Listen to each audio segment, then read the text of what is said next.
për kjo atmosferë për në shtëpinë tonë këtu, se kjo njësia nëndë shtëpia jonë. Në fakt, doktor, unë desha të flisja si strukturë sot, pavarësisht se këtu ka dhe simpatizantë, dhe andarësi si që thash, unë desha të flisja vetëm si strukturë e PD-s. 3 pika kryesore për mos të marrë edhe shumë kohë dhe për të diskutuar. Në fakt, e pika parë doja të ngelesha tek llogaridhënia e deputetëve, sipas zonave të tyre, në dështimet e tyre, në aktivizimin në procesin e fushatës dhe të zgjedhjeve. Domethënë, mendova se kur filluat foltore për herë të parë, në fakt, të gjithë neve si struktura kishim shumë entuziazëm që kjo anë në Partinë Demokratike do të merrte një drejtim. Pra do ndaheshin deputetët të përzona dhe kush deputet nuk merrte rezultatet e duhura, ai do të shkarkohesh ose nuk do të jepesh mundësia për të vazhduar si deputet.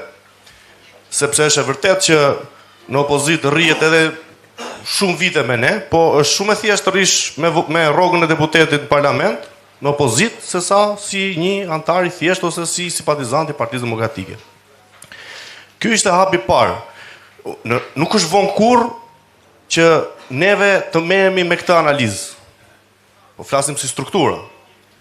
Sepse kjo analizë është edhe si tim motivimi për ne, për shembull që jemi të rinj, që po merremi, unë jam aktivizuar vetë personalisht në 2013 me PD-n, kur ajo s'ishte në pushtet. Unë nuk e njoh pushtetin. Domethënë neve na mban një inat, një logjik, një ideal që aktivizohemi.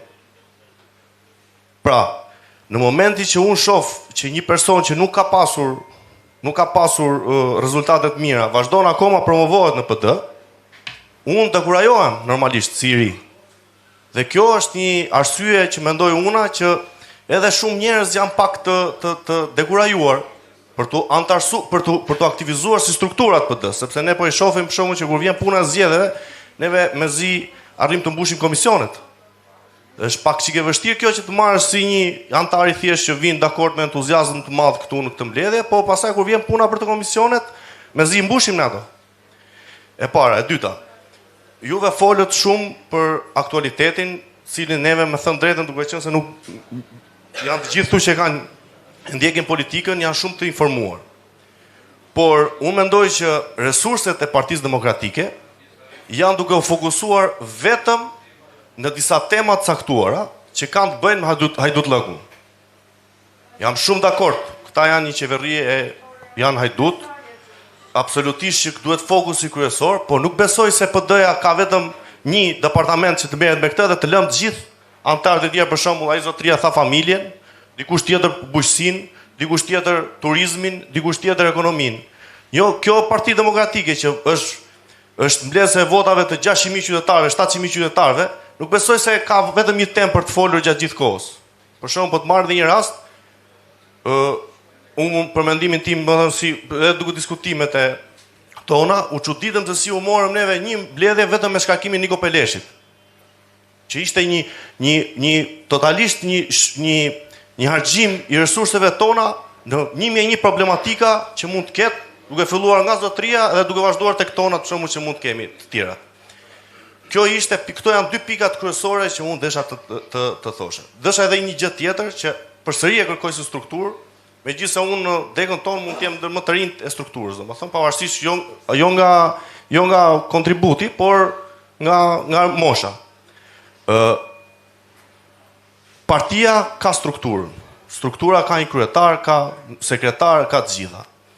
Për mua primare është në momentin që një kryetar zgjidhet, për shembull për një sinën, po flasim ne në rastin është Eda, mund të jetë nesër, mund të jetë dikush tjetër, por mua aty është primarja e mbyllur. Ai person duhet të jetë deputet. Është mbyllur, jo, e kam vetëm për juve kryetare, e kam kushdo, nesër mund të jem unë, mund të jetë dikush tjetër. Kështu jep motivim ti, se ne merremi tash me strukturën dhe në fund fare një deputet na vin 6 muaj, na ikën, na vin dikush tjetër, s'po lidhemi dot me deputetët. Kjo është logjika ime që mendoj unë, domethënë si strukturë, po flas edhe një herë, unë nuk po flas si simpatizant, se tash neve i njohim problematikat, e kupton?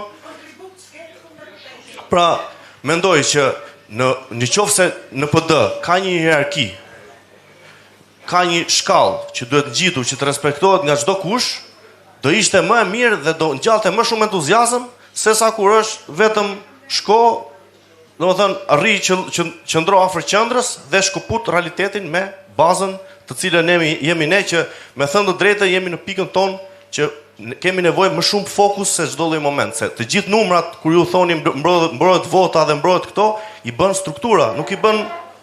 Mund të hedhë simpatizanti sa doj votën, po nuk vajtem neve të mbajmë komisionet edhe të numrojmë, nuk i mbajmë dot ato votane. Kështu që unë mendoj që këto janë tre fokuset kryesore që unë desha të flisja. Faleminderit super shumë. Erald, të falenderoj shumë për sugjerimet që ke bërë. Absolutisht deputetët e kemi diskutuar edhe në 2 mbledhje më parë që ardhja e deputetëve tek ju do të jetë konstante, të diskutojnë me ju, me qytetarët, të mbledhin të gjithë shqetësimet, të bëhen protagonist të zërit tuaj. E para. E dyta, e ke shumë të drejtë. Shumë drejtë. Dhe të siguroj që Partia Demokratike ka alternativë për të gjitha çështjet. Po të mos kishim, do ta krijonim, por e kemi. Dhe do të fillojmë të ekspozojmë në mënyrë të vazhduar. Të korrigjojmë pikërisht këtë që thua ti. Për qëndrimin vetëm tek vjedhje. E drejt fare. Do ketë i kemi. Dhe ne në çdo fush disponojmë projekte shumë të mira dhe programe shumë të mira. Ju për këtë kishit fjalën apo jo? Dakord plotësisht. Patjetër. E treta, dhe kjo do ndodh. Dhe të falenderoj për sugjerimin. E treta, tani kjo është pak se jemi këtu. Dhe kërkoj që ta diskutoni gjërësisht. Kemi listën e deputetëve. Njerë ne nuk pranojmë kur një sistem të tillë. Ne mund mos e pranonim edhe në zgjedhjet që shkojnë. Por problemi është që kjo kërkon një ujdi të plot opozitare. Pa një ujdi të plot opozitare, në qoftë se gjitha partitë opozitare nuk bien dakord, atëherë ajo e kërcënonte Partinë Demokratike. E kërcënonte, sepse Partia Demokratike po të mos hynte në zgjedhje, bënte një vetvrasje, të tjerë të futeshin dhe nuk ishte zgjidhje. Tani të garantoj që ai sistem, se i kam pa të gjithë partitë opozitare kundër tij dhe të partë kundër tij do jemi ne. Po, pa diskutim. Pa diskutim. Tani, këtu diskutojnë si t'i zgjedhim kandidaturat, si t'i përsaktojmë. Ne përdorëm primaret. Primaret ishin vota juaj në listë hapur është fjalë, se harrojnë nuk do jetë më një sistem i tillë. Primaret, siç i përdorëm ne,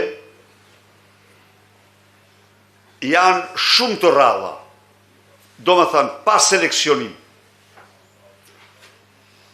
Vendi që është tradita me hershme e tyre, i ka me seleksionim.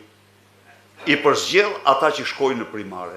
Kurse ne kriju mundësinë e çdo njeriu që del të futet në primare. Të gjitha këto do t'jenë objekt të diskutimit tuaj. Nuk jam unë që ju të humbisni fuqinë e votës. Jo. Por si të arrijmë, kush merdi mua sot në zyrë. Më tha. Pati u tha, u futën 8 vetë në primare, tha vetë kuptoa, tha që u humbisja ata s'kishka. me 8 vetë sfidhe ato. Po edhe të drejt kishta, më ta, po se ishte një proces, po. Edhe kështu nuk shkohet, më tonë.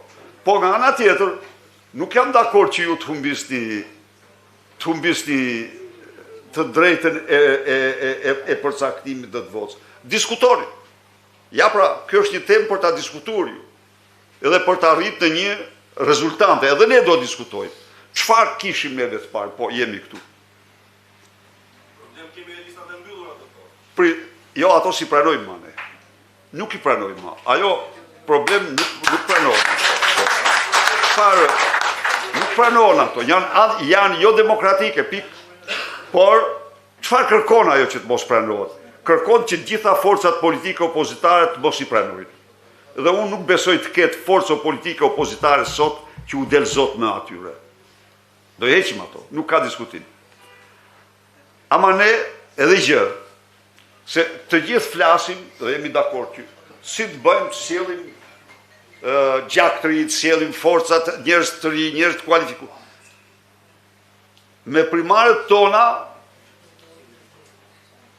ata mbetën jashtë. Të themi atë që është, apo apo jo. Ja, erdhen, për shkakun, erdhen i provuan erdhen jo një, disa, dhe asnjë sepse ishin të panjohur, apo thonë. Prandaj edhe në këtë drejtim, prandaj duhet ky debat. Prandaj duhet bëni debatin me përgjegjësi të plotë. Edhe të sugjeroni. Çfarë do bëjmë ne për të ripërtrit, por ripërtritja është kusht themelor i ekzistencës. Çfarë do bëjmë ne për të tërhequr vlerat më të mira të mundshme që kemi? Është detyrën tuaj të jepni mendime të gjithë së bashku të kalojmë në një procedurë më të mirë. Pra, kemi plot gjëra për debat, kemi plot gjëra për të propozuar dhe për diskutuar.